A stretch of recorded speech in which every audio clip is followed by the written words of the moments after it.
It was in the early spring of '89 when the smoke lay low over Baker Street and the day's light, thin as watered milk, fell upon the worn carpet and the chemical apparatus which perpetually littered our sitting room, that I found Sherlock Holmes in one of those moods which, while never entirely intelligible to me, were always the forerunners of some singular adventure.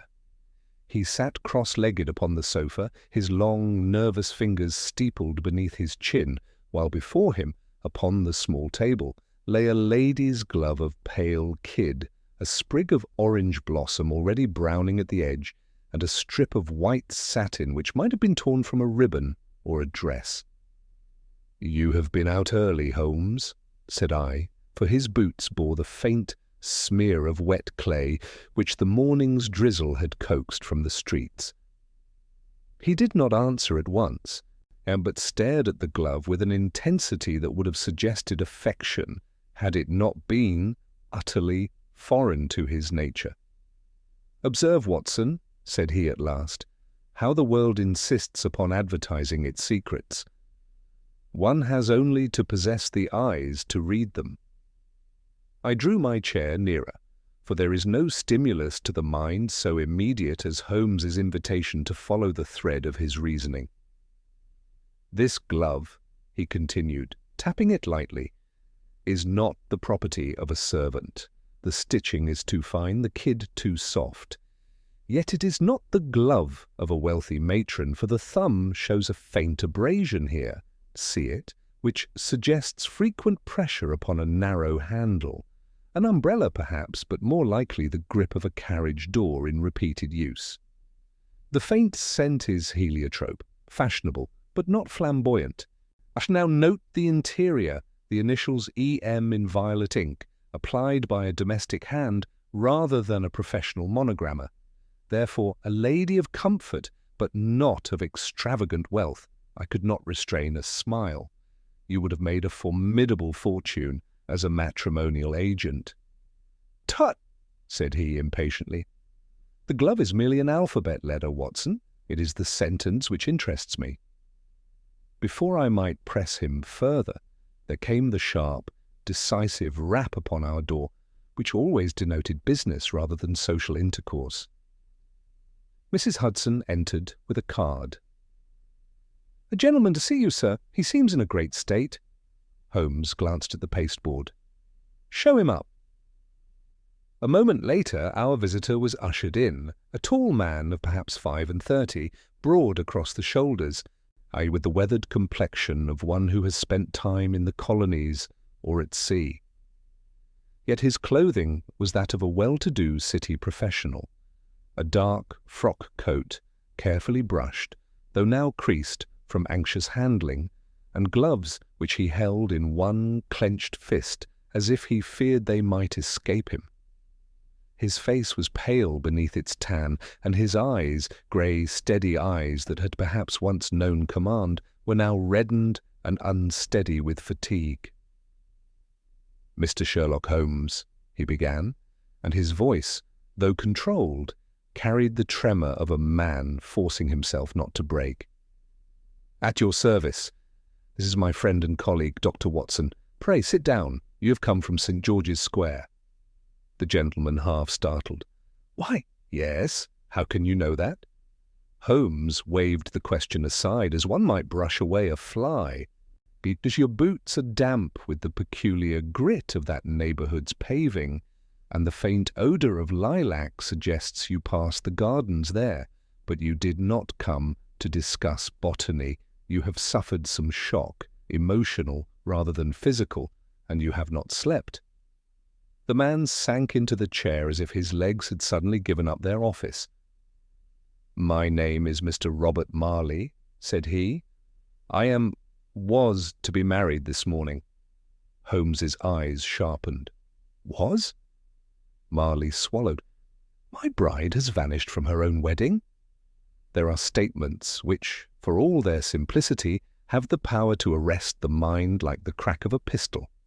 I felt my own breath catch, and I saw Holmes lean forward, the languor dropping from him as a cloak falls from a man's shoulders. "Proceed," said Holmes softly. It was to be a quiet ceremony, Marley continued. Ancient secret, no but small. My fiancée, Miss Eleanor Morland, has no taste for crowds. The service was set for 11 at St. Mark's near the square. Her uncle and guardian, Mr. Percival Morland, was present. So were 2 bridesmaids, Miss Clara Higgs and Miss Beatrice Vane. The vicar, of course, and myself. Eleanor was in the vestry at 10:30, dressed and ready. I spoke with her through the door. Only a word, as custom dictates. She laughed. Watson, she laughed, and told me I was as pale as a ghost. His voice thickened, but he mastered it. At 11:15, the bridesmaids went in to arrange her veil and bouquet. They found the vestry empty. Holmes's fingers moved almost imperceptibly, as though counting invisible beads. Locked? He asked. No, the door was closed but not fastened. The window was latched from within. There is a small passage from the vestry to the side aisle, but the sexton swears no one passed him. We searched the church, the yard, the street. Nothing. No cry, no struggle, no sign that she had even hurried. Only... He hesitated, and his eyes flicked to the small table, to the orange blossom and the strip of white satin, as though those trifles were suddenly ominous. "Only what?" said Holmes. "Only her glove," Marley whispered, "and a torn piece of ribbon upon the floor, and the bouquet placed neatly upon the chair, as if she had set it down herself." Holmes's gaze rested upon the glove before him. "And Miss Morland," said he, "is the lady who owns the initials E.M." Marley stared. "Yes." Holmes rose with the quickness of a man who has heard the first true note of a composition he knows will be complex. "Then, Watson," said he, "we shall take our hats. London has produced many eccentricities, but a bride who disappears from her own wedding is a rarity worth the immediate attention."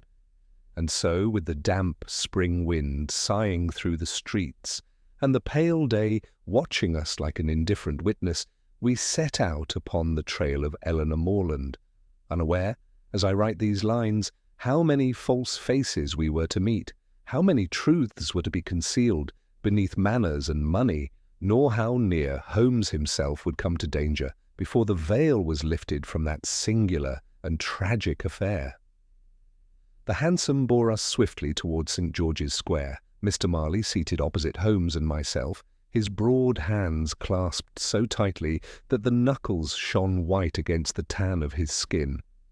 Holmes, for his part, had drawn from him, during the brief journey, all such particulars as might be secured without distressing him beyond necessity.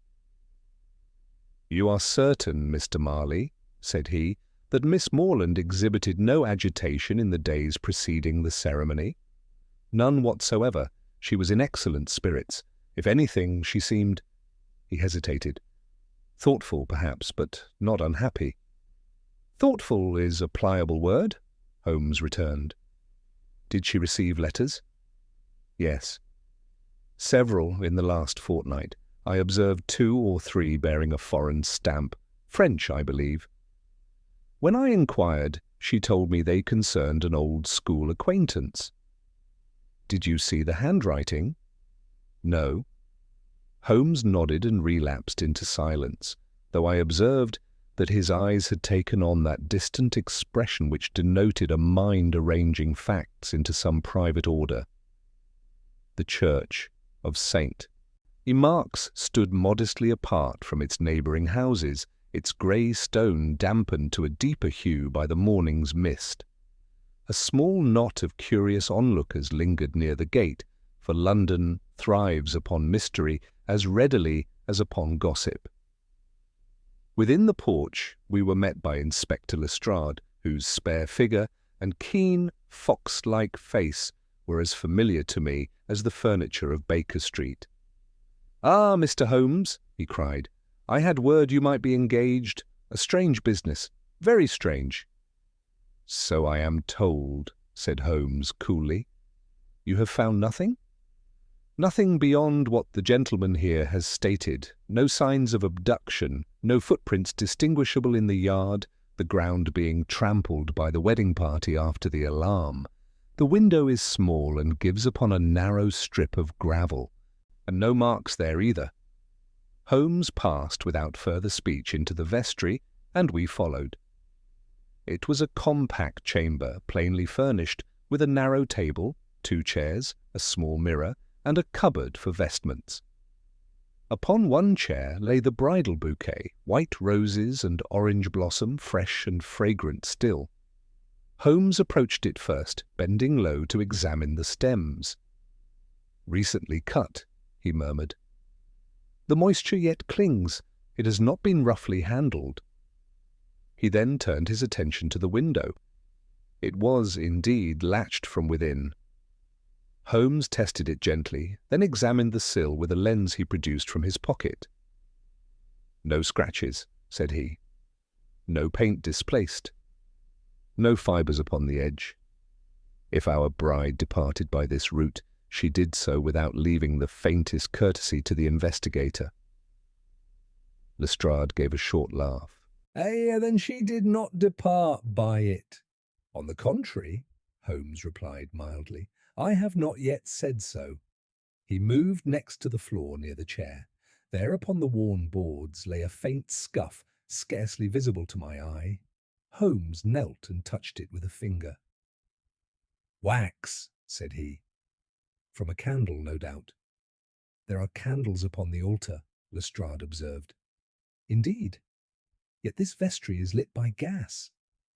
He rose and surveyed the door leading to the side passage. It opened inward. Holmes stepped through into the passage itself, a narrow corridor leading toward the aisle.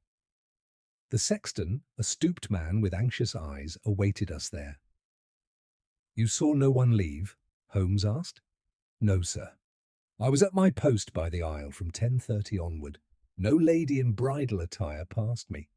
I would swear it before any magistrate." Holmes regarded him with that steady gaze which has caused stronger men than this to falter. "And yet," said he gently, "you did leave your position at least once." The sexton flushed. "Only for a moment, sir. To fetch the vicar's book from the study. It cannot have been more than a minute." Lestrade's brows drew together. "You did not mention this." I did not think it of consequence." Holmes inclined his head slightly as though placing the detail into some inner ledger. We returned to the vestry. Holmes stood before the mirror, studying not his own reflection, but the space around it. Then, quite suddenly, he addressed Mr. Marley. "You spoke with Miss Morland through this door at 10:30? "Yes." "Did you hear any other voice within?" "No, wished only hers." "Was her tone natural?" "Perfectly so." Holmes' long fingers traced the edge of the torn ribbon which Lestrade had placed upon the table. It was white satin, as he had earlier observed in Baker Street, and its torn end was irregular. "Was this part of her attire?" Holmes asked. "Yes, it fastened her bouquet." Holmes compared it with the bouquet itself and found the corresponding absence of ribbon at the stems. "She removed it herself," he said softly. "Or permitted it to be removed without struggle?" Lestrade shifted impatiently.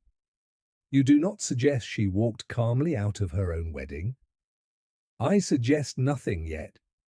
Holmes crossed to the cupboard and opened it. Within hung a surplice and a dark travelling cloak. "Whose cloak is this?" he asked. "The vicar's spare," said the sexton. For inclement weather." Holmes lifted it and examined the hem. A faint trace of pale powder clung to the fabric. "Chalk," he murmured, "or plaster dust." "The church walls are old," Lestrade began. "Just so." Holmes replaced the cloak and closed the cupboard with deliberate care. "Mr. Marley," said he, turning, "did Miss Morland possess any independent fortune?" A modest one, settled upon her by her late father. It would pass to me upon our marriage. And failing the marriage, it remains her own. Holmes's eyes flickered briefly, then grew still. I should like, he said, to speak with Mr. Percival Morland and the two bridesmaids. And, Lestrade, you will oblige me by ensuring that no article within this vestry is disturbed until I have completed my examination. Lestrade nodded, though I could perceive in his expression the familiar conflict between official authority and reluctant admiration. As we prepared to leave the chamber, Holmes paused once more beside the chair upon which the bouquet lay. He lifted the glove, E.M. in violet ink, and held it thoughtfully. "A bride," said he in a low tone, meant only for my ear, "does not abandon her bouquet unless she intends to return, or wishes us to believe she does." "What is your impression?" I whispered. Holmes's lips curved in that faint, inscrutable smile which so often preceded a revelation. "My dear Watson," said he, "we are confronted not with an absence but with an arrangement." And in that single word there was, I felt, the first true glimmer of the intricate design which lay beneath the surface of this extraordinary affair. We found Mr. Percival Morland in a small antechamber adjoining the nave, where he stood rigidly before the cold fireplace, his tall frame drawn to its full height as though braced against an unseen blow. He was a man of some 60 years, spare and ascetic in appearance, with iron-grey whiskers trimmed close and a pair of sharp, calculating eyes which rested upon us without warmth. Holmes bowed slightly. "Mr. Morland, I presume. Pray accept my sympathy for this most distressing occurrence." "My niece's disappearance," he replied in a voice as dry as parchment, "is indeed distressing, sir, though I trust it shall prove temporary and explicable." "You do not incline to the notion of violence?" Holmes asked. "I incline," said Morland stiffly, "to the belief that Eleanor is a rational young woman, and she would not place herself in peril without reason." Holmes regarded him narrowly. "Then you suggest she departed voluntarily?" "I suggest nothing of the kind," Morland returned, though a faint tightening about his mouth betrayed irritation. "But I do not subscribe to melodrama." Holmes's expression remained bland. "You are her guardian?" "I have been since my brother's death." "And you approve of her marriage to Mr. Marley?" A fractional pause intervened before the answer came. "I did not oppose it." "Which is not precisely the same thing," Holmes observed gently. Morland's eyes flashed. "My approval or disapproval is immaterial. Eleanor was of age. Yet her fortune," Holmes continued, "was settled in such a manner that its administration would pass from your oversight upon her marriage." The older man stiffened perceptibly. "You are impertinent, sir." "I am methodical," said Holmes calmly. "Did your niece receive letters from abroad in recent weeks?" Morland hesitated. "She mentioned correspondence from a former school companion residing in Paris." I saw no cause for alarm. "Did you see the letters?" "No." Holmes inclined his head, as though the reply confirmed, rather than contradicted, some private conjecture. We next interviewed the bridesmaids, Miss Clara Higgs and Miss Beatrice Vane, who awaited us in a pew near the chancel. Both were young women of modest means and nervous disposition, and both displayed genuine agitation. "It was but 15 minutes before the hour," Miss Higgs declared. "We went to see that her veil sat properly." "The door was closed," Miss Vane added. We knocked lightly, and receiving no answer, "I entered." "And she was gone?" Holmes prompted. "Yes, the room was as you have seen it. Her bouquet upon the chair, her glove upon the table, the ribbon torn, but no Eleanor." Did you observe anything unusual in her demeanour earlier that morning? The two exchanged glances. She seemed quiet, said Miss Higgs. Not unhappy, but thoughtful. When I teased her about trembling, she smiled and said she was considering whether she had forgotten anything. Forgotten? Holmes echoed. Yes, she laughed after saying it. I thought nothing of it. Holmes's gaze sharpened. Did she leave the vestry at any time after you first saw her there? No, sir. She went in at 10:30, and we remained in the church preparing ourselves until we returned at 11:15. You heard no movement? No footstep? None. Holmes thanked them and led us back toward the porch, where Lestrade awaited with a furrowed brow. Well? The inspector demanded. An interesting household, Holmes replied. Pray tell me, Lestrade, have you ascertained whether Miss Morland possessed any acquaintances in London beyond her immediate circle? None of note, a few charitable committees, a music instructor, no gentlemen callers save the bridegroom. Holmes's fingers tapped lightly against his sleeve. And no evidence of coercion? None? Holmes turned abruptly to Mr. Marley, who had hovered near us in anxious expectancy. You mentioned foreign letters. Did your fiancée appear perturbed after receiving them? Marley shook his head slowly. She read them in private. Once I found her at the window with one in her hand. She folded it quickly and said it contained nothing of consequence. Holmes's eyes grew distant again. And you did not press her? I trusted her. Holmes studied the man's face for a long moment, as though weighing sincerity itself. Very good, said he at last. Lestrade, I shall require the list of all persons present within the church from 10 o'clock onward, including tradesmen and passers-by observed near the gate. The inspector nodded. You suspect an accomplice? I suspect, Holmes returned, that if this was indeed an arrangement, it was one executed with precision. As we stepped once more into the vestry, Holmes moved directly to the mirror. He adjusted it slightly, angling it toward the door. Then he stepped outside into the passage and stood where the sexton claimed to have kept watch. Observe, Watson, said he quietly, and from this vantage the interior of the vestry is visible only when the door stands fully open. If Miss Morland desired to leave unseen, she need not have passed this corridor at all. But the window, I began, is a red herring, perhaps? Or perhaps not. The absence of disturbance is itself a form of presence. He returned to the room and again examined the cupboard. This time he stooped and ran his hand along the floorboards within. When he withdrew it, a faint smear of pale dust marked his fingertips. Plaster, he murmured. Yet the vestry walls are stone. Lestrade peered over his shoulder. The passage beyond was repaired last month. New plaster near the south transept. Holmes's eyes flashed. Indeed? Then our bride may have brushed against it. He rose swiftly. Come, Watson. Let us inspect this repair. We followed him down the narrow passage toward the transept, where a section of wall bore the unmistakable pallor of recent work. The surface, though dry, retained a fine chalky residue. Holmes knelt and examined the floor beneath. For a moment he remained motionless.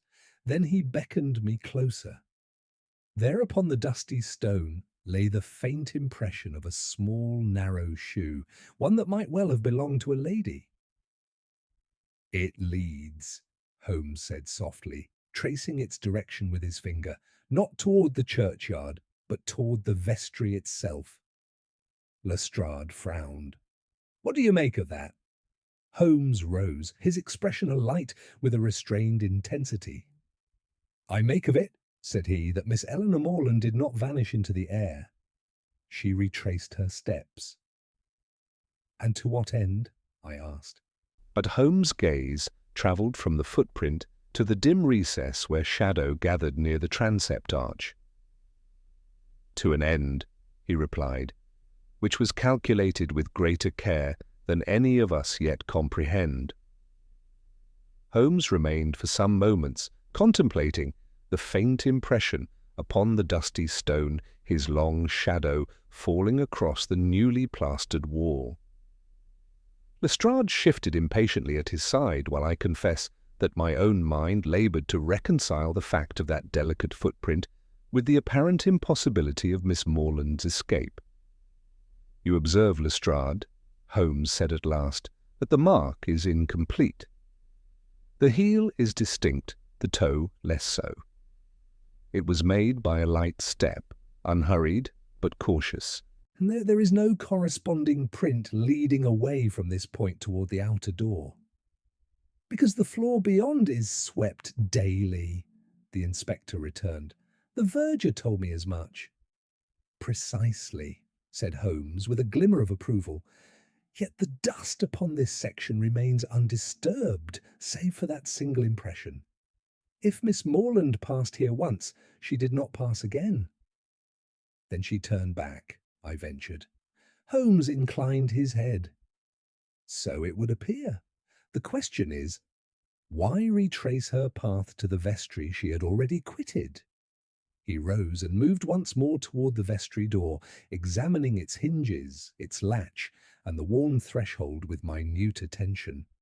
Then, with sudden decisiveness, he closed the door fully and stood within the chamber, motioning us to remain in the passage. "Watson," he called quietly, "if I stand here, and the door is thus, what portion of the interior can you perceive?" "Very little," I replied. "Only the far edge of the mirror and the chair." "Just so." He opened the door an inch farther. "And now?" "More of the room, but not the cupboard." Holmes stepped back into the passage. If Miss Morland wished to leave the vestry unnoticed during the sexton's brief absence, she might easily have done so. But if she intended to return, she must have relied upon the same interval. Lestrade's eyes narrowed. "You suggest she left, then re-entered the vestry?" "I suggest that her movements were deliberate, and that the torn ribbon and abandoned glove were not the by-products of panic." Holmes re-entered the vestry and once again opened the cupboard. This time he removed the vicar's spare cloak entirely and spread it upon the chair. On the hem bore not only plaster dust, but a faint streak of something darker. "Watson," he said, "your medical eye." I bent closer. The stain was slight, but unmistakable. "It resembles mud, dried but not yet flaking." Holmes smiled faintly. "Mud in a church whose floors are stone and whose yard is gravelled." Lestrade gave a short exclamation. "The square was wet this morning." "Indeed. Yet no one reports Miss Morland emerging into the square in bridal attire." Holmes folded the cloak carefully. "Suppose, then, that she exchanged her conspicuous white for something less remarkable." "You think she donned the cloak?" I asked. "It is of sufficient length to conceal the greater portion of a gown. With the hood drawn and the bouquet discarded, she might pass for any parishioner leaving early." Lestrade frowned. "But to what end? Or why stage such a disappearance?" Holmes's gaze drifted to the glove upon the table. "Because she wished to be sought, or to misdirect those who sought her." Mr. Marley, who had followed us once more into the vestry, spoke with strained intensity. "You imply that Eleanor fled the marriage." "I imply nothing of the sort," Holmes answered evenly. "I imply only that she exercised agency." Marley's face paled. "She loved me." Holmes regarded him steadily. "Love, Mr. Marley, is not incompatible with secrecy." The words seemed to wound him, yet he mastered himself with visible effort. Holmes turned again to the cupboard floor, and kneeling, inserted his long fingers into the narrow space between board and wall. After a moment's search, he withdrew a small object, which he held up between thumb and forefinger. It was a fragment of paper, torn and crumpled. Lestrade stepped forward. "What is it?" Holmes smoothed it carefully upon the table. The scrap bore a few words in a fine feminine hand, written in violet ink. "Must trust me. All shall be explained when—" The remainder was missing. Marley stared as though struck. "That is her writing." Holmes's eyes gleamed. "As I suspected." "You suspected?" Lestrade demanded. "The violet initials within the glove, Inspector. It is a habit to match ink to personal markings. The consistency is pleasing to certain temperaments." He examined the torn edge of the scrap. This was not hastily destroyed. It was torn with deliberation, as one might divide a message. "Where is the rest?" I asked. Holmes glanced toward the newly plastered wall beyond the passage. An excellent question." Without further speech, he strode back to the transept repair and began to examine the surface inch by inch. His fingers brushed lightly across the pale plaster, and presently he paused. "There," he murmured. Embedded faintly within the still soft compound, near the edge where wall met arch, was the impression of paper once pressed flat against it. A tiny corner protruded, almost invisible against the chalky hue. Holmes drew from his pocket a penknife and, with infinite care, freed the fragment without disturbing its integrity. He brought it into the light. The second portion completed the sentence. "When I am safe." A silence fell upon us all. "Safe?" Lestrade repeated. "From whom?" Holmes's expression grew grave. "That, Inspector, is the pivot upon which this entire affair turns." Marley's voice trembled. She feared something and told no one. "On the contrary," Holmes replied quietly, folding the two fragments together. "She told someone. The question is why she concealed the message within the wall rather than entrust it to the bridegroom." He looked from Marley to Morland, who had rejoined us unnoticed and now stood pale but composed. "Gentlemen," said Holmes softly, "Miss Eleanor Morland did not vanish without design. She left of her own volition, and she intended that we should know she was in peril." The faint echo of his words seemed to linger against the cold stone, and in that moment the case shifted from mere eccentricity to something darker and more deliberate, whose outlines were only beginning to emerge before us. The discovery of the hidden message produced a marked alteration in the temper of all present. But what had begun as a romantic mystery now bore the graver outline of apprehension and design. Mr. Marley's agitation deepened into something sterner, while Mr. Percival Morland's composure, though outwardly maintained, seemed to rest upon a foundation less secure than before. Holmes folded the two fragments of paper with meticulous care and placed them within his pocket-book. "Mr. Morland," said he quietly, "did your niece confide in you any anxiety, however slight, during the past month?" Morland's lips compressed. "She was of a reflective disposition. Young women on the brink of marriage often exhibit nerves."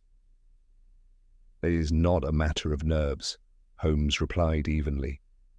"It is a matter of safety. The word was chosen with intention." "I cannot account for her choice of words," Morland returned. "If Eleanor felt endangered, she did not communicate the fact to me." Holmes studied him for a long moment, then turned to Marley. "And you, sir? Did she ever allude to fear of any person or circumstance?" "Never," Marley answered hoarsely. "She was frank in all things." "Frankness," Holmes murmured, "is sometimes a mask adopted by the conscientious." Lestrade, who had been pacing the vestry with restless energy, halted before us. "If the lady feared for her safety, why not confide in the police? Why this theatrical vanishing? Because, Holmes said, she did not fear an unknown assailant lurking in shadows. She feared something closer, something she could not confront openly. The inspector's brows knit. You hint at domestic discord. I hint at nothing yet, Holmes returned, though I observed the quickening of his eye. But we must widen the circle. Mr. Morland, who stands to benefit should your niece not marry? The older man stiffened visibly. Her fortune remains her own. In the event of her death without issue, it reverts to the family, myself included. But I resent the implication. Holmes inclined his head. Resentment is a natural reflex when confronted with arithmetic. Marley stepped forward, anger flaring in his face. You suspect her, uncle? That is monstrous. I suspect everyone, Holmes replied calmly. Including yourself, Mr. Marley. The words fell with a precision that silenced us all. Myself? Marley repeated, astonished. You are the intended recipient of her fortune upon marriage. If she had cause to hesitate, financial, emotional, or otherwise, your interests might suffer. Marley's fists clenched. I would never harm her.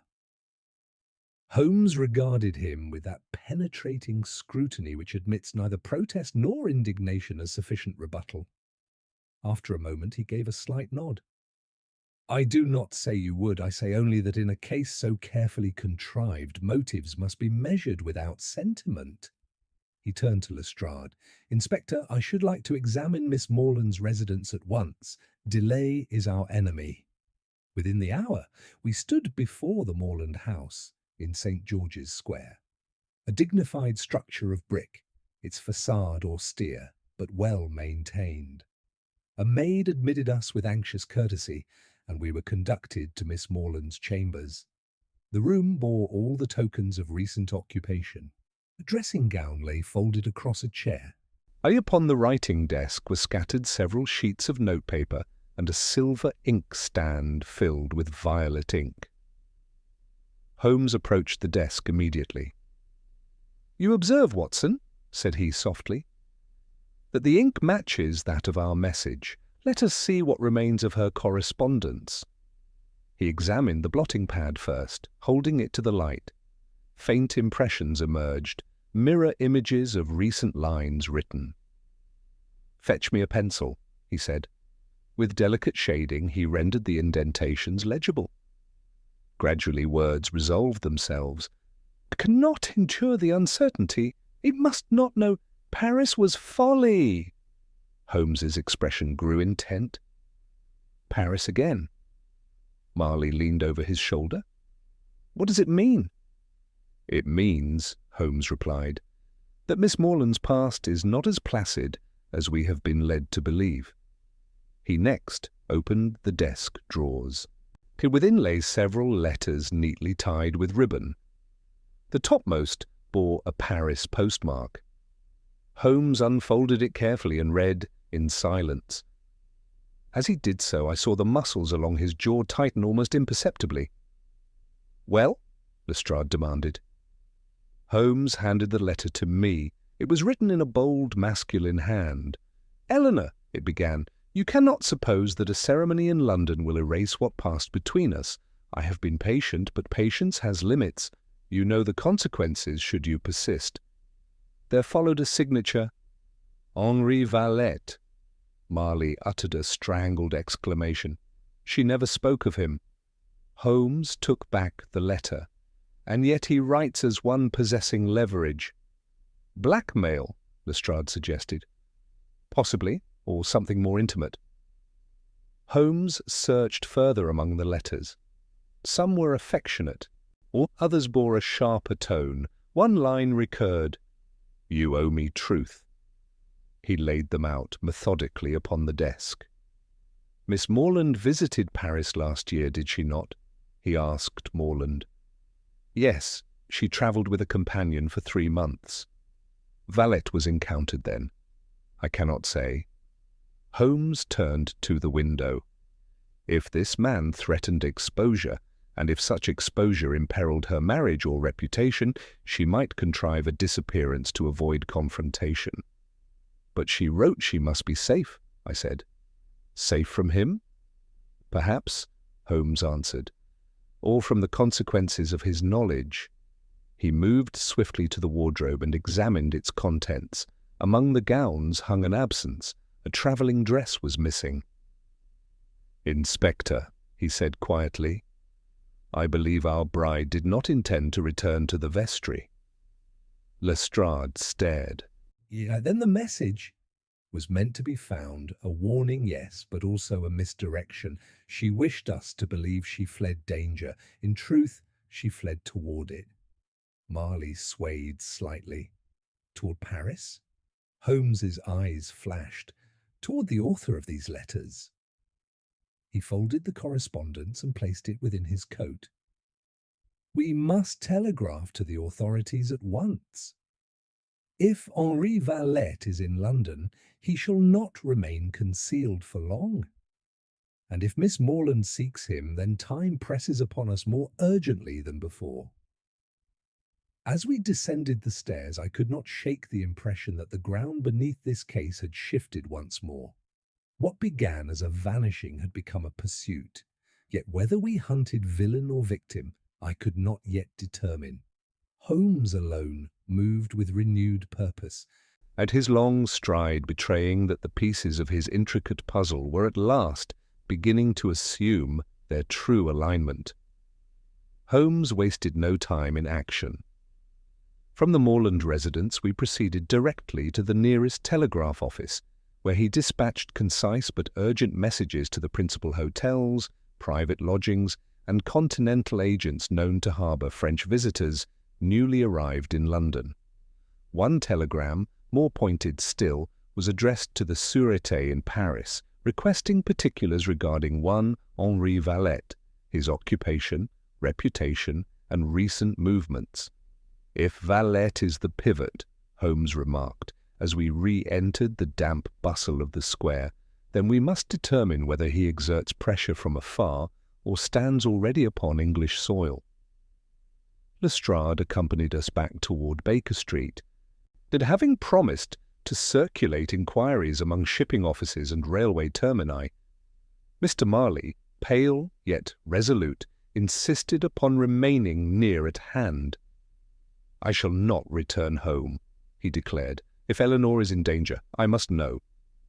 Holmes regarded him thoughtfully. "Your presence may yet prove essential. For the moment you will oblige me by recounting in the smallest detail Miss Morland's conduct during the past fortnight." Thus engaged, we reached our rooms, where Holmes at once spread the Parisian letters across the table beside the recovered fragments from the church wall. Marley spoke with painful earnestness. "She was attentive as ever," he said. "We dined twice at my club. She received guests. She spoke of the wedding arrangements with calm. Only once did I observe agitation. A week ago, upon receiving a letter, She excused herself abruptly. When she returned, she said she had resolved a matter of old business." "Old business?" Holmes repeated softly. "Did she destroy that letter?" "I did not see it again." Holmes leaned back, fingers steepled. "Valette writes as one accustomed to command. The tone suggests not romantic regret, but leverage. If he possessed some proof capable of injuring her reputation, she might seek to forestall exposure." Lestrade, who had lingered to hear the exchange, frowned. "Yet why vanish publicly? Why not meet him privately?" Holmes's eyes gleamed. "Because, Inspector, a public vanishing ensures immediate inquiry. It casts suspicion outward. If Miss Morland feared being followed or intercepted, she might calculate that a spectacle would shield her movements." "You think she orchestrated it to gain freedom of action?" I asked. "Precisely. The glove and ribbon are signals, tokens to prove she was present. The hidden message ensures we perceive danger. Meanwhile, she exchanges attire, leaves by ordinary means, and proceeds toward her objective." Marley's face tightened. "Then she goes willingly to this man?" Holmes' voice softened slightly. Not necessarily willingly. Necessity is not consent. At that moment, a telegram was delivered. Holmes tore it open with swift precision. Valette arrived at Charing Cross 2 days ago, lodging believed at the Hotel du Louvre, Leicester Square. Lestrade uttered a sharp exclamation. "Then he is here!" Holmes rose at once, unlikely, expecting her. Within half an hour we stood before the Hotel du Louvre, a modest establishment catering to continental travellers. The proprietor, a rotund Frenchman, regarded us with wary civility until Lestrade's official card altered his disposition. "Yes, monsieur. Monsieur Valette occupies a room on the 2nd floor. He has been absent much of the day." "Alone?" Holmes asked. The proprietor hesitated. "He has received a lady this afternoon." Marley started violently. "When?" "Perhaps an hour past." Holmes's eyes flashed. "Has she departed?" "I cannot say. They requested not to be disturbed." Without further parley, Lestrade ascended the stairs. We closed behind. At the designated door, Holmes paused, bending slightly, to examine the threshold. A faint trace of pale dust clung to the edge. "Plaster," he murmured. Transferred from the church wall." Marley drew a sharp breath. Lestrade knocked firmly. No response came. He knocked again, louder. A voice within called in French, tense and guarded. "Qui est là?" "Police," Lestrade replied curtly. There followed a brief, hurried murmur, then silence. Holmes's expression hardened. "Stand aside." Lestrade forced the door. The room beyond was small but orderly. A travelling trunk lay open upon the bed. At the writing desk stood a man of dark hair and fine features, his expression composed, yet pale. Before him, seated in a chair, was Miss Eleanor Morland. She rose at once upon seeing Marley. "Robert!" Marley crossed the room in 2 strides. "Eleanor, are you harmed?" "I am unharmed," she replied, though her voice trembled. "But matters are not as they appear." Valette spoke sharply in French. His tone edged with resentment. Holmes stepped forward, replying in the same language with calm authority. The 2 men exchanged a rapid sequence of phrases too swift for me to follow entirely, but the effect was unmistakable. Valette's defiance gave way to reluctant stillness. Holmes turned to us. "Monsieur Valette asserts that Miss Morland sought him of her own accord." Eleanor lifted her chin. "I did." Marley recoiled slightly. "Why?" She looked from him to Holmes. "Because he threatened to reveal a matter which would disgrace my family." Valette laughed bitterly. "I threatened nothing. I demanded honesty." Holmes' gaze moved between them with piercing concentration. "Miss Morland," he said quietly, "did you believe yourself unsafe?" She hesitated. "Not physically, but socially, yes. He possesses letters, evidence of my imprudence in Paris. Were they made public?" Marley's face blanched. Holmes raised a hand. "Compose yourself. The truth, if faced directly, seldom proves as fatal as the fear of it." Valette's eyes glittered. "She promised marriage in Paris." A stunned silence followed. Eleanor closed her eyes briefly. "I was foolish. I believed him honourable. When I discovered his character, I broke the engagement." "And concealed it," Valette retorted. Holmes's expression grew intent, almost fierce. "Then we approach the heart of the matter," he said softly. "A prior engagement, concealed from the present suitor, revived at the threshold of a second marriage. Blackmail disguised as wounded pride." Lestrade stepped forward. "Have you proof of coercion?" Holmes' gaze fell upon the open trunk. Within lay a packet of letters tied with ribbon, white satin. The same ribbon, I could not doubt, from which the fragment in the vestry had been torn. Holmes lifted the bundle slowly. "Inspector," he said, his voice now edged with steel, "I believe we are about to determine whether Miss Morland fled to avert scandal or to escape extortion." Holmes held the ribbon-bound packet for a moment without opening it, his keen gaze fixed upon Valette's face. The Frenchman's composure, though outwardly maintained, betrayed itself in the tightening of his lips and the restless flexing of his fingers. "You object to my examining these?" Holmes asked mildly.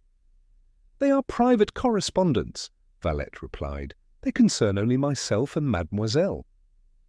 "And yet," Holmes returned, "you have employed them as leverage upon the eve of her marriage." Privacy forfeits its sanctity when weaponized. Lestrade stepped closer. "If these letters have been used to extort or threaten, I am within my rights to inspect them." Valette's eyes flickered toward Eleanor. For a fleeting instant I saw something pass between them, regret, perhaps, or calculation. At last he gave a slight dismissive shrug. "Examine them then, you will find no crime, only foolishness." Holmes untied the ribbon with deliberate care. As the papers fell open, several sheets slipped free, bearing Eleanor's hand in violet ink. Others, in the bold script I had seen before, were Valetti's replies. Holmes scanned them swiftly, his expression unreadable. Marley stood rigid beside Eleanor, whose pallor had deepened, though she faced the ordeal with evident resolve. And after a few moments, Holmes selected one letter and handed it to Lestrade. "Read the final paragraph." The inspector's eyes moved across the page. His brow darkened. "It says," he read slowly, "if you persist in this English marriage, I shall not hesitate to present your letters to your uncle and to the public, so that all may judge the constancy of your affections." Marley uttered a sharp exclamation. "You see? He threatened her." Valette's voice rose sharply. "I sought only justice. She pledged herself to me in Paris." Holmes cut him off with a raised hand. "Justice does not consist in coercion. You imply exposure as consequence of non-compliance. That is the very essence of extortion." Valette's composure faltered at last. "I loved her," he said hoarsely. "And she?" Holmes replied coolly. "I discovered your love was conditional upon obedience." Eleanor lifted her head. "I believed him honourable. When I learned he had debts, grave debts, and intended to use my fortune to discharge them, I withdrew." Holmes's eyes sharpened. "Debts?" Valette flushed darkly. "Speculation is no crime." "Speculation is not," Holmes agreed. "But compelling a lady to fulfill a repudiated engagement under threat of scandal approaches nearer to one." Lestrade folded the letter. "Monsieur Valette, you will accompany me to the station." Valette's gaze darted toward the door, but the presence of the inspector and ourselves rendered resistance futile. He straightened, a last vestige of pride asserting itself. "I have broken no law." "That," Lestrade replied, "shall be determined." As the inspector signalled for assistance from below, Holmes turned to Eleanor with a gentler aspect. "You contrived your disappearance to meet him without interference," he said. "You feared that any open approach would result in immediate disclosure." She nodded faintly.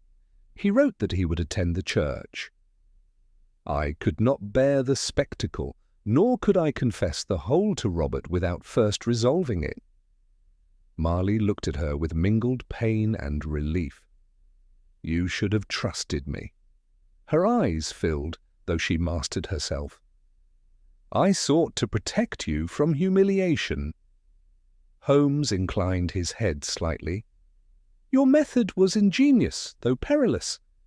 The hidden message ensured we would perceive danger, yet not suspect your true destination." "I feared he might follow me from the church if I left openly," she said. "So I left before the hour, changed my dress." And came here." The plaster upon the transept wall marked your return to retrieve the cloak, Holmes observed. You brushed against it in haste, and the torn ribbon— I tied the letters together with it, she said quietly. When I removed them from the vestry, it tore. Holmes gave a slight smile of approval. You accounted for much, Miss Morland, but not for the dust upon Valet's threshold. She started. I did not notice. You came directly here from the church, Holmes continued. Your shoes bore the plaster. A trace remained. Marley drew closer to her. Then it is ended? Holmes's expression grew thoughtful once more. Almost. Lestrade returned, having secured Valet below. He maintains his innocence, the inspector said, but the letters suffice for inquiry. Holmes nodded. i.e., you will find further evidence of financial distress among his effects. It will strengthen your case. As Lestrade departed with his prisoner, silence settled upon the room. Eleanor sank into the chair she had quitted earlier, her composure at last giving way to exhaustion. Holmes regarded her with an expression I had seldom seen upon his face, something approaching compassion. You have courage, he said quietly. Yet secrecy multiplies peril. In future, trust candour over contrivance. She met his gaze steadily. I shall remember. Marley extended his hand to her, and after a moment's hesitation, she placed hers within it. Holmes turned toward the window, looking out upon the grey London afternoon. Watson, he murmured. The vanishing bride was never truly lost. Aye, she merely misjudged the distance between past and present. And the danger? I asked. He glanced back, his eyes once more keen and analytical. The danger, said he, lay not in Valet's passion, but in his desperation. A desperate man is a volatile element. We were fortunate to arrive before desperation ripened into violence. As we prepared to depart, I could not help but reflect upon the curious interplay of love, pride, and fear which had conspired to produce so singular a drama. Yet Holmes, I knew, was not wholly satisfied. There lingered in his expression the faint suggestion that some subtle thread remained to be drawn taut before the pattern of the affair stood fully revealed. Though Valet had been removed under official escort and Miss Morland restored to the protection of her affianced husband, I perceived that Holmes's mind remained actively engaged. His silence, as we descended the stair of the hotel and stepped once more into the restless hum of Leicester Square, was not the silence of conclusion, but of refinement. You are dissatisfied, I ventured. Not dissatisfied, he replied, merely cautious. Matters resolved too neatly often conceal a seam. Marley and Eleanor had elected to return at once to St. George's Square, there to confront Mr. Morland and determine their future course. Holmes had not opposed this decision, though he had insisted that Lestrade place a constable discreetly near the house for the night. Valet's arrest removes the immediate threat, I observed. It removes one threat, Holmes corrected gently. Aye, but the architecture of this affair suggests more than romantic folly. He quickened his pace toward Baker Street, where, upon our arrival, he seated himself at once before the fire and arranged the various elements of the case upon the table. The fragments of Eleanor's concealed message, copies of Valet's letters which Lestrade had permitted him to retain temporarily, and a memorandum of Mr. Morland's financial circumstances hastily procured by telegram from a city acquaintance. You perceive, Watson, he began, that Miss Morland's contrivance was ingenious but incomplete. She intended that we should interpret her message as evidence of physical danger, yet the true peril was social exposure. She feared scandal, I said. Precisely. And scandal, in certain families, may prove more ruinous than bodily harm. He tapped the memorandum. Mr. Percival Morland's investments have not prospered, A considerable portion of his late brother's estate remains tied in ventures of diminishing yield. I started. Then Eleanor's marriage would have transferred her fortune beyond his immediate influence. Just so, upon marriage her funds would pass to Marley's administration. Failing marriage, they remain nominally hers, but practically under Morland's guidance. You suspect he knew of Valette? Holmes leaned back, eyes half closed. I suspect that a man of Morland's temperament does not remain ignorant of correspondence arriving regularly from Paris. But he denied knowledge. He denied having seen the letters. That is not equivalent to ignorance of their existence. I considered this in silence. Holmes rose suddenly and crossed to his writing desk, and extracting one of the Paris letters Valette had written. He compared the date with the week preceding the wedding. This one, he said, was delivered 3 days before the ceremony. Its tone is most urgent. Suppose Morland intercepted it. To what end? To evaluate its contents, to determine whether the marriage might be jeopardized. And if it were? I asked. Holmes's gaze sharpened. Then a timely intervention, subtle, indirect, might serve his interests. You do not imply he conspired with Valette? Not necessarily conspired, but perhaps encouraged delay. Before I could pursue this line further, there came a sharp knock at the door. Mrs. Hudson admitted Lestrade, whose expression bore a curious mixture of triumph and perplexity. Holmes, he said, we have searched Valette's effects. There are debts indeed, substantial ones. Ah, but more interesting still, he produced a small envelope. This was found among his papers. It bears no signature, but the handwriting is English. Holmes took it swiftly.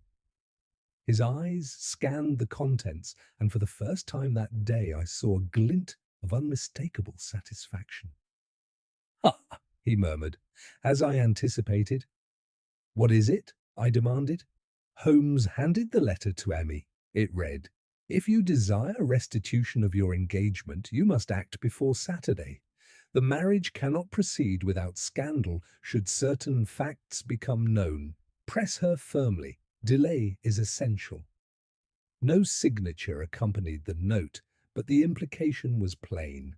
Lestrade exhaled sharply. Then someone here urged him on. Holmes nodded.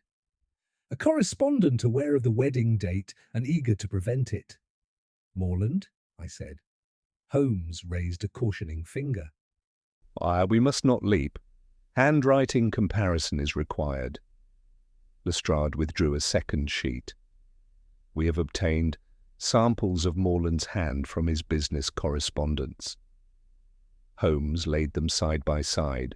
For several minutes he examined strokes, flourishes, and the pressure of pen upon paper. At last he spoke. The forms are similar but not identical. The anonymous note displays a restraint absent from Morland's natural script, yet see here the formation of the capital M. It is consistent. Then it is his? Lestrade pressed. Holmes considered. It is either his or the hand of one who has practiced imitating it. Silence settled heavily. If Morland sought to delay the marriage, I said slowly, he might encourage Valette to threaten exposure.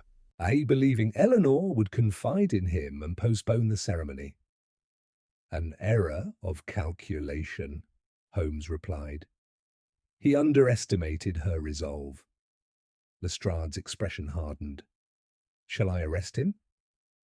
Not yet, Holmes said calmly. We must confirm whether he intercepted correspondence. Inspector, has the postman been questioned? Not thoroughly. Do so. Ascertain whether any letters were delivered directly to Morland under pretext of family business. Lestrade nodded and withdrew with renewed purpose. Holmes returned to his chair, steepling his fingers once more. You see, Watson, he said softly, the vanished bride was but the visible symptom. Beneath it lies a quieter stratagem, one born not of passion, but of financial desperation. "And if Morland indeed wrote that letter?" I asked. Holmes's eyes grew cold and keen. "Then the uncle, in seeking to avert scandal and retain control, nearly delivered his niece into genuine peril. For a desperate Frenchman, goaded and cornered, might have acted with violence rather than mere threat." He rose and reached for his coat. "Come, my dear Watson, we must return to St. George's Square. It is time that Percival Morland answered a question he has not yet been asked." And in his tone there was that quiet inevitability which has ever signalled the approach of revelation. The lamps were being lit along St. George's Square when we arrived once more before the Morland residence.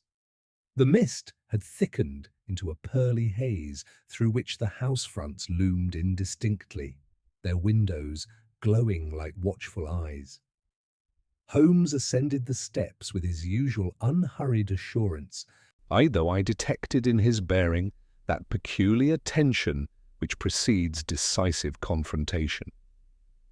We were admitted without delay and shown into the drawing-room, where Mr. Percival Morland stood beside the mantel, Eleanor and Marley seated together upon the sofa. The atmosphere within was strained, yet outwardly composed. Conversation had evidently ceased at our entrance. Holmes bowed slightly. "Mr. Morland, I trust you will indulge us a final clarification." Morland's expression was cool, but I perceived the faint tightening of his jaw. "If this matter is not already exhausted, I shall be astonished." Holmes withdrew the anonymous note discovered among Valet's papers and laid it upon the table. "You recognize this hand?" Morland glanced at it briefly. "It is not mine." Holmes did not contradict him immediately. Instead, he turned to Eleanor. "Miss Morland, during the past fortnight, did you entrust any correspondence to your uncle for posting?" She shook her head. "No, I posted my own letters." Holmes nodded. "And did you receive all letters directly from the postman?" "I believe so." Holmes' eyes shifted to Morland. "The postman has been questioned. On 2 occasions, letters addressed in a foreign hand were delivered to you personally, Mr. Morland, at your request." A flicker, swift but unmistakable, crossed the older man's face. "I manage much of the household business," he said evenly. "It is not uncommon for me to receive correspondence." "Correspondence addressed to your niece?" "When it appeared urgent." Holmes inclined his head. "And you opened these letters?" Morland's silence was answer enough. Marley rose abruptly. "You had no right." "I had every right," Morland retorted sharply. "My niece's welfare is my concern." Holmes' voice cut through the mounting tension with quiet authority. "You opened them and discovered Valet's threats. You perceived that the marriage would remove Miss Morland's fortune from your immediate oversight. A postponement would serve your interests." Morland's eyes flashed. "You accuse me of conspiring with that adventurer?" "I accuse you," Holmes replied, "of writing this note." He produced a second sheet, Morland's business correspondence, and placed it beside the anonymous letter. Under the lamplight, the similarity in the formation of certain capitals was undeniable. "You altered your hand slightly," Holmes continued, compressing the loops, restraining the flourish. "Yeah, but habit betrays even the cautious." Morland's composure began to fracture. "I sought only to prevent an imprudent union." "By urging a blackmailer to apply pressure?" Holmes asked softly. Eleanor had risen now, her face pale but resolute. "Uncle, did you know he threatened me?" Morland hesitated, and in that hesitation lay confession. "I knew he claimed a prior engagement," he said at last. "I believed the scandal, once revealed, would compel delay." "And you did not consider," Holmes interposed, "that Valet, pressed and indebted, might escalate beyond mere exposure? Morland's voice faltered. I did not foresee. No, Holmes said with a trace of coldness. You calculated only as far as your own advantage. Marley stepped forward, anger and astonishment contending upon his face. Or you would have sacrificed her peace, her safety, for money? Morland's shoulders sagged slightly as though the rigid frame had at last yielded. I feared ruin, he muttered. Your marriage would have stripped the estate of liquidity. Investments have failed. I sought time. Nothing more. Holmes regarded him steadily. Time purchased through coercion is rarely inexpensive. A heavy silence descended upon the room. Eleanor's gaze rested upon her uncle with mingled sorrow and disbelief. You should have trusted me, she said quietly. I would have aided you willingly. Morland covered his face briefly with one hand, a gesture less of remorse than of defeated pride. Lestrade entered at that moment, having been summoned discreetly by Holmes before our arrival. His presence completed the tableau. Inspector, Holmes said calmly. You have heard sufficient. Lestrade nodded. Mr. Morland, you will accompany me. Morland did not resist. As he passed Eleanor, he paused. I intended no harm, he said faintly. Intent, Holmes observed, does not annul consequence. When the door had closed behind them, the room seemed suddenly larger, the tension diffused yet not entirely dispelled. Marley turned to Eleanor, taking her hands in his. It is finished, he said. Holmes regarded them thoughtfully. Not entirely, he replied. There remains the question of disclosure. Eleanor met his gaze. You mean my prior engagement? Yes.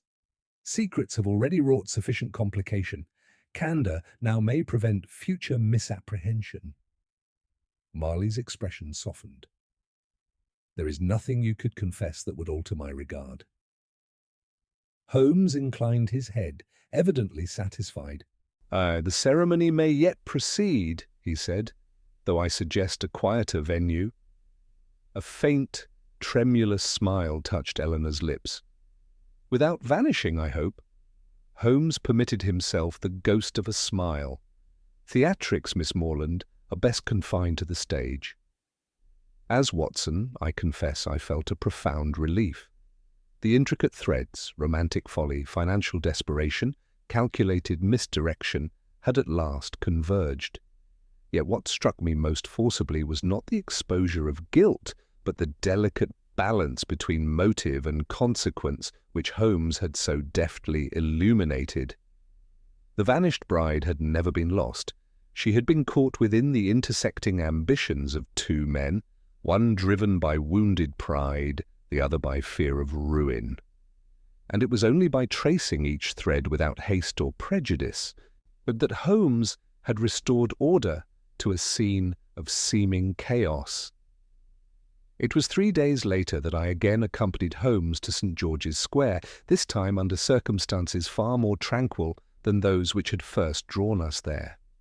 The mist had lifted, a pale but earnest sunlight lay across the facades, and the air bore the tentative warmth of advancing spring. Within the Morland residence, soon, I understood, to be known by another name, preparations of a subdued yet resolute character were underway. The ceremony, postponed but not abandoned, was to be conducted privately in the drawing-room, attended only by a handful of intimate friends. Holmes had declined any formal acknowledgment of his services, though I knew well that without his intervention the outcome might have proved grievously different. We were received by Mr. Marley with a composure restored, if somewhat chastened. Eleanor entered shortly thereafter, dressed not in elaborate bridal splendour, but in a gown of ivory silk, simple and dignified.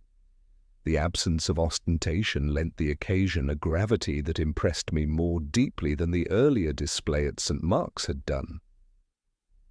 "I owe you more than thanks, Mr. Holmes," she said quietly. Holmes inclined his head. You owe me nothing, Miss Morland. I merely interpreted what you yourself had written in plaster and paper. She coloured faintly. I had not anticipated that so much might be read from so little. Little, Holmes replied, is often sufficient when truth presses to be uncovered. Before the ceremony commenced, Marley drew Holmes aside. Inspector Lestrade informs me, he said, that Valette will be prosecuted for attempted extortion. Or, as for my future uncle, Mr. Morland will likely escape formal charge, Holmes interrupted gently. His letter was ill-judged but not criminal in itself. It is fortunate that events did not proceed further. Marley's expression darkened. He has been released into temporary custody, pending inquiry. Holmes's gaze grew thoughtful. He acted from fear, not malice. That distinction, while insufficient to absolve, is not insignificant. The clergyman arrived punctually, and the small company assembled. As I watched Eleanor and Marley exchange their vows, I could not suppress a reflection upon the fragile interplay of trust and concealment that had nearly undone them. The words, simple and solemn, seemed to carry added weight in light of recent revelations. Holmes stood beside me, his expression one of detached observation. Yet I knew that beneath that composure lay a mind already turning toward abstraction. When the ceremony concluded and congratulations were offered, he accepted a modest glass of wine but declined all attempts at prolonged festivity. Our presence, he murmured to me, is now superfluous. As we stepped once more into the square, the afternoon light had begun to soften toward evening. The constable, who had maintained discreet watch, saluted us, his duty concluded. You appear content, I remarked. Holmes adjusted his gloves with deliberate care. Contentment is a luxury, Watson. I prefer clarity. And have you achieved it? In so far as the matter admits. We walked in silence for some distance before he spoke again. Consider, he said, how slender were the threads from which the whole tapestry was woven. A trace of plaster upon a cloak. A torn ribbon, a letter concealed in a wall, each alone, inconsequential, together decisive. It is your genius, I began, but he dismissed the word with a faint wave of his hand. Genius is a romantic label for disciplined observation. The facts were present. Others perceived them but did not arrange them. I smiled. You are unjustly modest. On the contrary, he replied, I am merely accurate. As we turned toward Baker Street, the bustle of London resumed its accustomed rhythm about us. Omnibuses rumbling, vendors calling, the ceaseless tide of humanity flowing indifferent to the dramas enacted within its midst. You reflect upon the case, he said suddenly. I do, I admitted. It strikes me that Miss Morland's disappearance was both an act of courage and of miscalculation. Holmes nodded. Courage, certainly. Or she confronted her past directly, but she underestimated the complexity of motives surrounding her. And her uncle. He mistook manipulation for prudence, a common error. Holmes paused before our door, his eyes distant. The true lesson, he continued, lies in the peril of half-truths. Had Miss Morland disclosed her former engagement at once, Valette's leverage would have dissolved. Had Morland confessed his financial distress, assistance might have been secured without intrigue. Concealment invites complication. And yet, I said, without concealment there would have been no mystery. Holmes allowed himself the faintest smile. Precisely. Humanity supplies the enigmas, I merely solve them. Within our familiar sitting room, he removed his coat and seated himself with languid grace, as though the intensity of the past days had been but a minor exertion. I took up my notebook, already shaping in my mind the narrative which I now commit to paper. Watson, he said as I dipped my pen, You will not render me theatrical in your account. I shall render you accurate. Then you will omit any suggestion that I doubted from the outset. I looked up in surprise. You did doubt? Of course, he replied dryly. Certainty without verification is the vice of lesser minds. He leaned back, fingers steepled, the firelight casting sharp lines across his ascetic features. Another case concluded, he murmured, and London, for the moment, returns to its customary opacity. As I close this account, I remain struck not by the vanishing itself, but by the delicate interdependence of truth and trust which it revealed. A bride vanished from her own wedding, yet was never truly lost. She was entangled in secrets whose unravelling required not spectacle, but patience.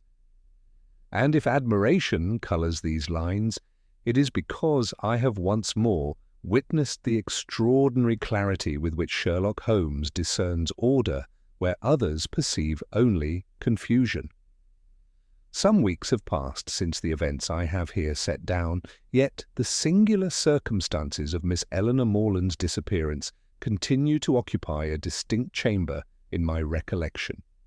Time, which so often dulls the sharper edges of human drama, has in this instance only clarified for me the delicate interplay of motive and consequence which Sherlock Holmes so deftly untangled. The legal outcomes proceeded with a steadiness less dramatic than the crisis itself. Henri Valette, I confronted with the correspondence and with testimony establishing his deliberate attempt to coerce compliance through threatened exposure, elected to avoid public trial.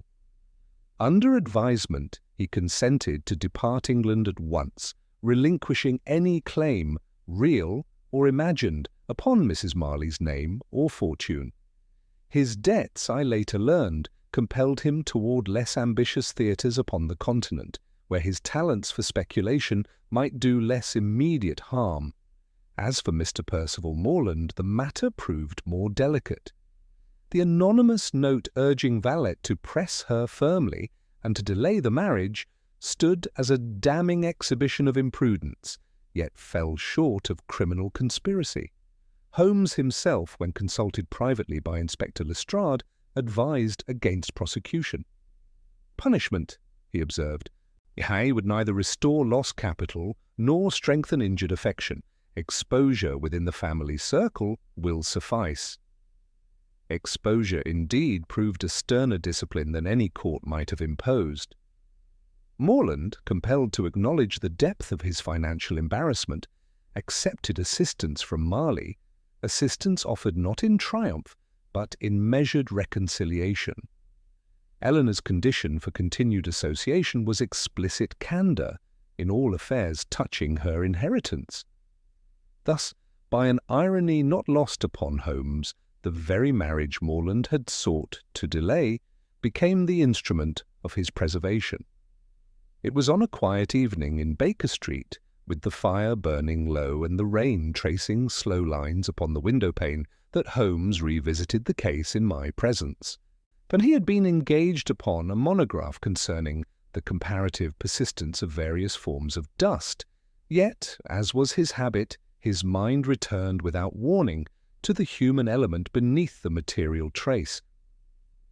"You see, Watson," he said, laying aside his notes, "the solution rested not in dramatic revelation, but in proportion." "In proportion?" I echoed. Yes. Valette's passion was noisy, his threats explicit. Morland's fear was quieter, yet more consequential. It was necessary to weigh each motive, not by volume, but by effect. I reflected upon the faint smear of plaster upon the cloak, the torn ribbon binding letters of youthful indiscretion, the hidden fragment pressed into soft walling. "Had Miss Morland not concealed that message, or," I said, "we might have misread her intent entirely." "Precisely. And she wished to suggest danger without naming its source. That ambiguity compelled investigation, yet she miscalculated the speed with which desperation may accelerate." "You believed from the outset that she acted voluntarily," I observed. Holmes permitted himself a faint smile. I believed she acted with purpose, the absence of struggle, the orderly disposition of her bouquet, the deliberate tearing of the ribbon. These are not the signatures of abduction, they are the gestures of design. And the design, I said slowly, was to confront her past before it could intrude upon her future. Holmes inclined his head. A courageous impulse, though imperfectly executed. Had we arrived later at the hotel, Valette, pressed by debt and pride, might have chosen violence over negotiation. The thought chilled me anew. Thus, Holmes continued, even the true peril lay not in romance, but in economics. Financial strain sharpened both men's conduct, Valette's toward extortion, Morland's toward manipulation. The bride herself was the most honourable actor in the drama, though she cloaked her honour in secrecy. I could not dispute the assessment. Eleanor's concealment, born of a wish to spare Marley humiliation, had nearly delivered her into greater jeopardy. Yet it was equally true that without Morland's ill-advised interference, Valette's threats might have withered harmlessly. The case, I ventured, demonstrates how partial truths distort judgment. Holmes's eyes brightened faintly. An excellent formulation. Concealment breeds conjecture, conjecture breeds complication. My task is merely to remove the opacity. He rose and crossed to the mantel. Where the orange blossom from the aborted ceremony, now dried and brittle, rested in a small dish, a memento sent by Mrs. Marley in quiet gratitude. Curious, he murmured, turning the faded sprig between his fingers, that a symbol of union should have heralded such disunion. And yet, I said, it ended well. Holmes replaced the blossom with care. Ended, yes. Well, perhaps, but remember, Watson, that resolution is not the same as perfection. Human affairs rarely admit of perfection. He resumed his seat, drawing the violin toward him with absent familiarity.